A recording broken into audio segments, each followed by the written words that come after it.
Isang kakaibang Jason Tatum at Jaylen Brown ang nagpamalas ng kanilang galing sa laro kontra Indiana Pacers ngayong araw na ito.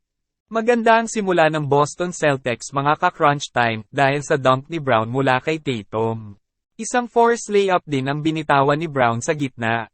At walang nagawa ang depensa sa kanya. Magandang dribble penetration din ang ginawa ni Jason Tatum na nauwi sa isang wide open 3-point shot para kay Al Horford.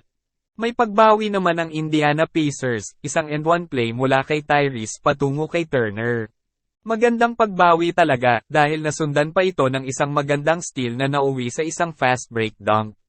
Pero, lumaki pa ang lamang ng Boston nang may pasok ni Tatum ang step back 3. At naging 29-15 ang score. Up and under play naman mula kay Benedict Mathurin ang nakatulong sa Indiana Pacers para hindi makalayo ng bahagya ang Boston Celtics. Sinundan pa ito ng isang 3-point shot ni Obi Toppin at gumawa ng 8 points na sunod-sunod ang Indiana Pacers. Balik sa 9 points ang hinahabol ng Indiana nang pumasok ang mid-range shot ni Jason Tatum sa bandang 7 minutes ng laro sa second quarter. Nagmistulang dancer ang bantay ni Tatum nang pasayawin niya ito. Kakaiba talaga laro ni Tatum ngayon. Parang hindi man lang siya nahirapan sa play na ito. Nesmith naman nagpakawala ng isang monster dunk mula sa isang magandang steal. Sabay tingin kay White na siyang nag-attempt na i-block ang dunk sa second quarter ng laro. Kabugang 3-point shot ni Haliburton sa angle na ito. Hindi man ganoon kaganda ang laro ni Haliburton ngayon, pero ganoon pa man na ibibigay niya ang bola sa kanyang teammate para makalikha ng magandang shot. Balik sa 10 points ang hinahabol ng Pacers nang gumawa ng step back 3 si Tatum sa last 3 minutes ng second quarter. Bago magtapos ang second quarter, isang na namang 3-point shot mula kay Tatum sa kabilang angle naman.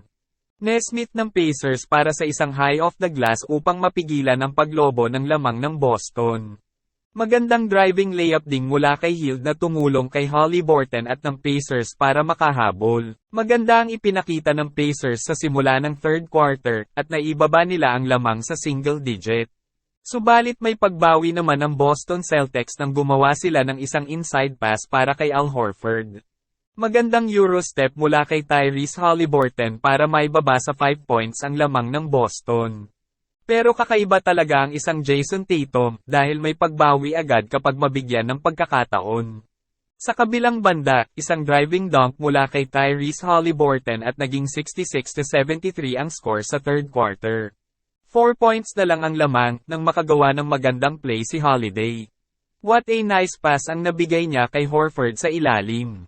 Bago nagtapos ang third quarter, balik na naman kay Jaylen Brown ang bola, at hook shot naman sa gitna ang kanyang pinakawalan.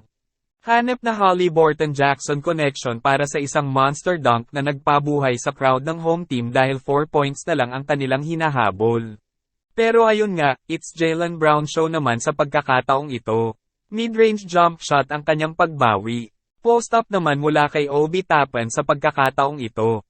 Sabay bigay sa cutting teammate na si Mathurin. Parang playoffs na ang laruan ng dalawang team dahil bago nagtapos ang third quarter, dikit na ang laban. Isang steal na nauwi sa coast-to-coast dunk mula kay Obi Toppin sa simula ng fourth quarter. Nagmistulang Mr. Fourth Quarter si Jason Tatum, dahil sunod-sunod ang kanyang pag-atake sa Pacers. Nakakuha pa siya ng isang and-one play and nakapagtala din siya ng kanyang ika-6 na 3-point made shot sa bandang 7 minutes ng laro. Dahil sa straight points ni Tatum, bahagya nang nakalayo ang score ng Boston kontra sa Pacers. Lalo pang lumaki ang lamang ng Boston nang makasteal si Horford na naging dahilan upang makakuha sila ng fast break dunk.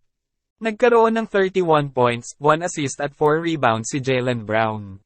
Samantalang 38 points, 13 rebounds at 6 assists naman para kay Jason Tatum. Ang Boston Celtics ay nanatili pa rin sa top 1 seed ng Eastern Conference sa kanilang 28 wins and 7 loss.